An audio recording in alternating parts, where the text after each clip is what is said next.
in 3 Days to Kill. Wow, Amber Heard, I can't believe that I haven't noticed you before. She co-stars with Kevin Costner in 3 Days to Kill.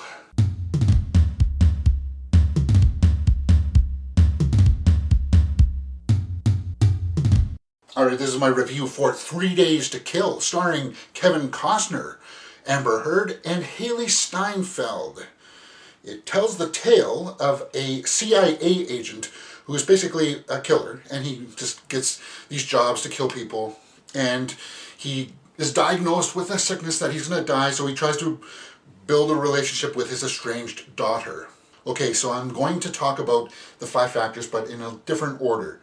I'm going to talk about the directing first. I'm going to address the Mick G issue. A lot of people have problems with him and just the way his directing style is.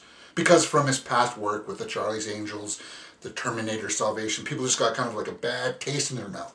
But if you can look past that and just look at this film, I think I was pleasantly surprised by this. And yeah, I think a lot of that had to do with Kevin Costner and his performance, because when you realize that he's really trying with this role, and I enjoyed it. I think a lot of people may be put off by the slight humor aspect at times during this, but for me it worked. And now some of the story is a little cliche, like, yeah, he's been away from his daughter for a long time, and they go through some challenges together. I actually really enjoyed that stuff. I, oddly enough, was able to relate to that stuff. And maybe some other day you gentlemen may also as well.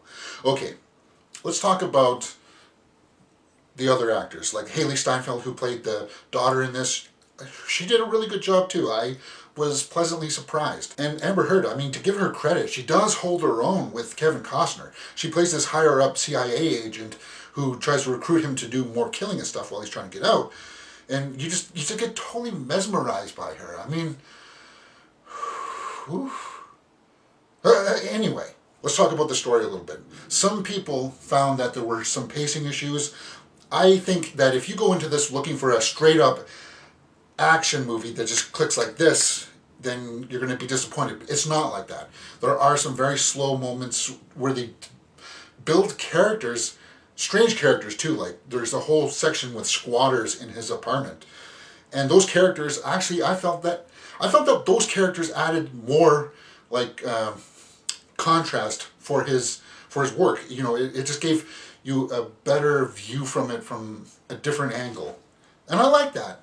But I will give it this. I mean, there are some shortcuts that the story takes just to make it a little bit shorter so that you're not bogged down with exposition.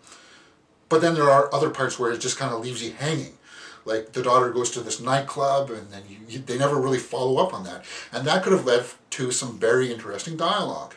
Especially because he is like a killer. He does these things and he has a different perspective on parenting. Like that stuff could have been gold, and they go a little bit to that direction, but I felt like they could have gone just a little bit more. So overall, I mean, the action is actually fairly well shot. I did enjoy some of the story elements where they go into like different places where you don't really expect it to. I would give this movie a 2.5 out of the movie factors, plus what I liked. I'd say I'd give it a 6.5 out of 10. And I think that's being fairly generous. Okay, if you've liked what you've seen, please hit that thumbs up button and subscribe.